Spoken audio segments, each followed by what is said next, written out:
Nahmaduhu ve nusalli ala rasulihil kerim emma ba'd.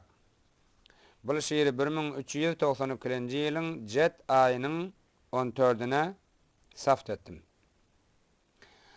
Al-muqîsan dini oqi dünyada alımları çeneň a'lasy bilseň iki dünya saadetin ziyada alımları çeneň a'lasy bilseň hem Huda hem Resul buyurdy şeýle emri farz üstüňe bir pikir eýle baxt gazansaň nirde ýaxşysyn saýla baxtlaryňdyr qymmat bahasy bilseň dünyada azzatyň onda şerafat günüň össe begen sen bir sarapat ökde az köpünde tapılar apat iki dünya janyň dawasy bilseň innema yakhşallah didi alimi peýgamberiň boldy munyň malimi silsileten şondan gaýtdy talimi saadatdyr çyksa ýyzy bilseňer muni bilenleriň halaty başga muhibbillah bolup dönendir işga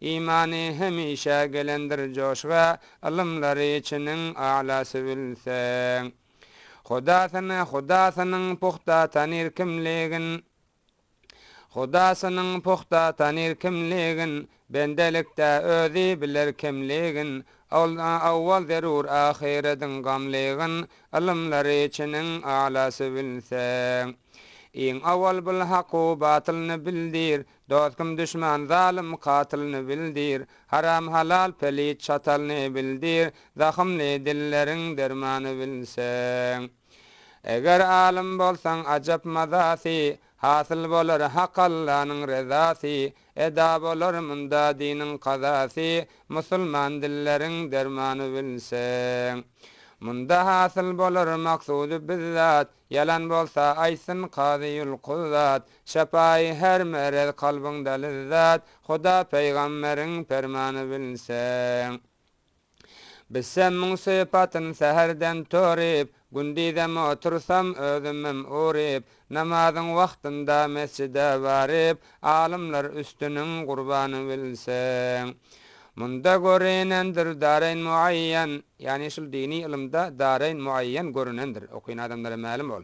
Kıyamet gün serne uçtun tayyen, munun yolu din İslamı mubiyyen, canıten yöregin armanı bilseň. Munun bir harpında on savab hasıl, munun hasilati bahardır fasıl, ılımlan içinde şıl ılım asıl, kesel yüreklerin dermanı bilseň.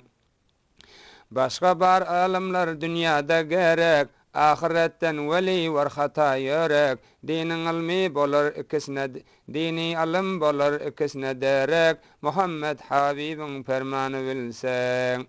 Belki ahire dünyadan çıkaran ışıl seni bigam yatirar, bi habarca barca ömrün ötirer, lekin munda maksadına yetirer, ahiret işinin derkarı bilseň. Her kança okuyunlar injinar boldy, bir kalam bir defter ellerine aldy, onda bir jay munda bir köprü saldy, dünyanyň içiniň derkarı bilseň. Ahirette veli köprü salınmaz. Ahirette veli köprü salınmaz. Jay gurşalyp imaratlar kılınmaz. Ölenden soň dünya iki gelinmez. Görbül gepler başgylymlarda bilinmez. Alymlary içiniň a'lasy bilseň. Onda imaratın munda savaptır, beş vakt namaz, roza, hacu, zekattır, kalpta iman görde bersen cevaptır, adam bul dünyanın mihmanı bilseň. İncinarlar kurşar ömürlük jayi, bul ömür bolar mı ol jayin tayi, bul işlere pikret herdem sayi, adam bul dünyanın mihmanı bilseň. Mihman halqy durmaz tört günden süýşek, haqiqat öýgamla amalyň gyşek, bul sözüne jogap bir-birine çeçişek, haqiqat öý bize cennetde bilseň. Şıldatlaryny dini ilim öwreder, bilmedikleri bilyonlary jewreder, akly barlar muňa endek böwreder, dünyada janymyz minnetde bilseň. Danışment diyenim hisat bilen yok. Dinlep otur bul sözlerde yalan yok. Adam bul dünyaga bolma gelen yok. Ömre bir 4 günlük teterik bilsen. Can bir amanatdır sakla bilmersin, acalın kapısın bekle bilmersin, ahiret işlerin çakla bilmersin. Takışıl dini ilmin bolmasa, Allah'ın hakkını hakla bilmersin, qara yer ulaqan sarıqtır bilsen. Eger danışmentler bilse bir zadi, yanarti kalbında imanın odi, dilinde bolarti Allah'ın yadi, yaxşı yaman dünya şarıktır bilsen. İşim yok ne halda gelse olara, Kur'an gerek bul zatlarını bilere, tuşa teyyarlamak bir gün ölere, şıldatlara kalbim yarıktır bilsen. Kur'an yok olarda hakkın permani, doğru akide yok kalbin armani, şıl Kur'andır dertler menlen dermani, tenim mecruh kalbim yarıktır bilsen. Eger danışmentler bilse Kur'ani, bolarti şolaram anlar yani, korkarti Hudadan gaygı irticani, ilmi Kur'an ilmin a'lası bilse. Hudadan korksalar tuba gelirti, sopuluk asasın eline alırti, emri ma'ruf nehi munkar kılarti, sevapların gummat bahası bilse.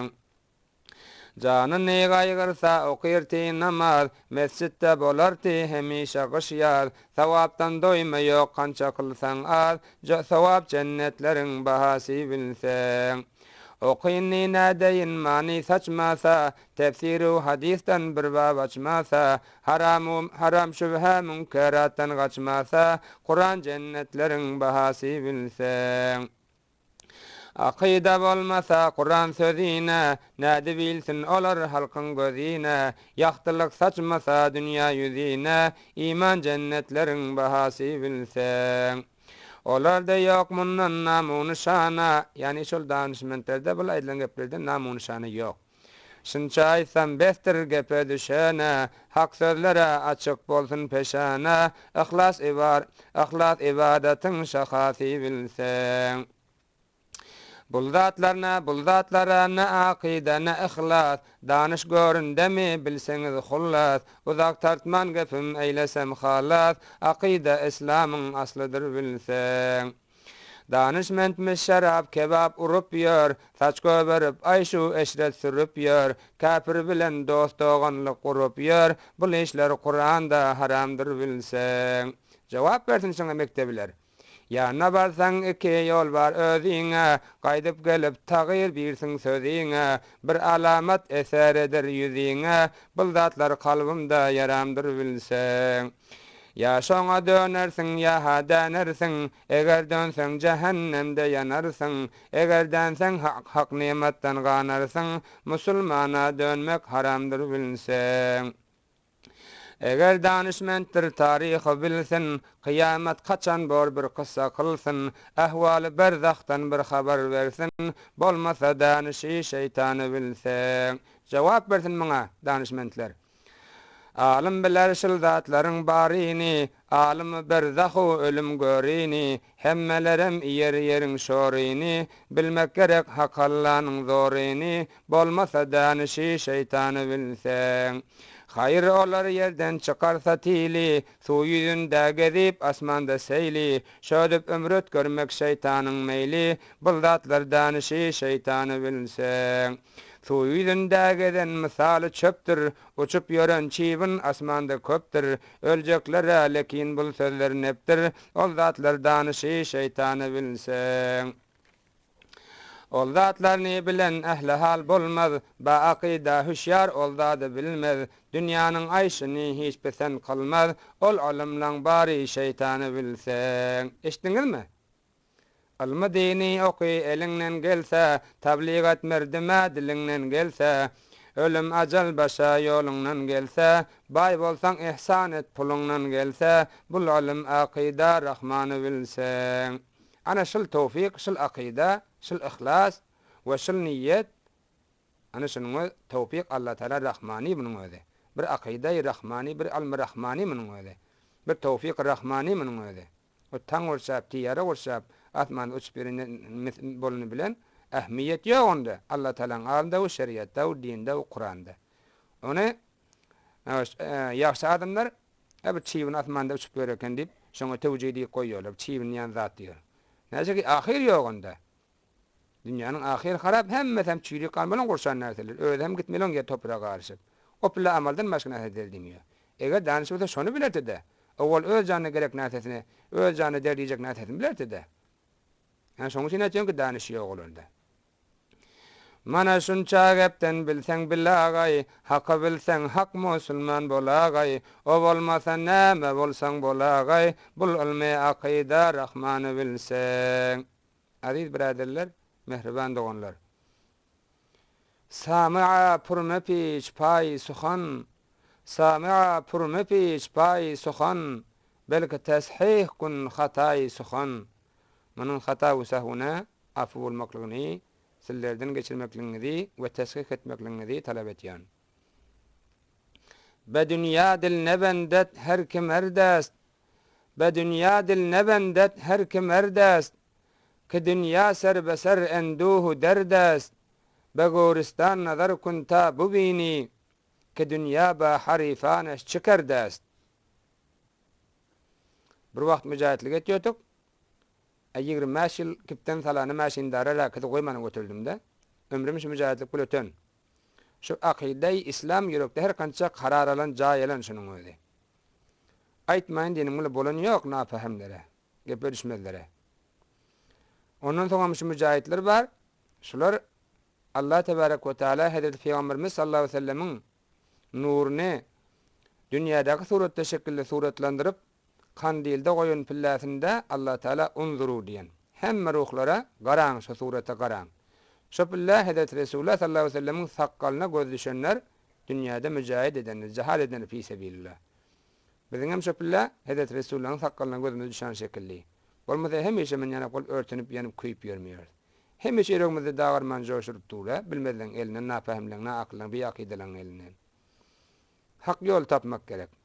Hak yol tapmak gerek. Öz canın için ve öz gamın için, öz gayın için, öz ahiretin için. Ana şiirde sözüm tamam etiyen, Allah Tebarek ve Teala hemmelerimize hak yolu tapmak ve ilm Rabbanini hasıl etmek ve gör kıyametimiz, ahiretimiz, dünyamız abad etmek hemmelerimize müyessir etsin. Amin ya Rabbil Alemin.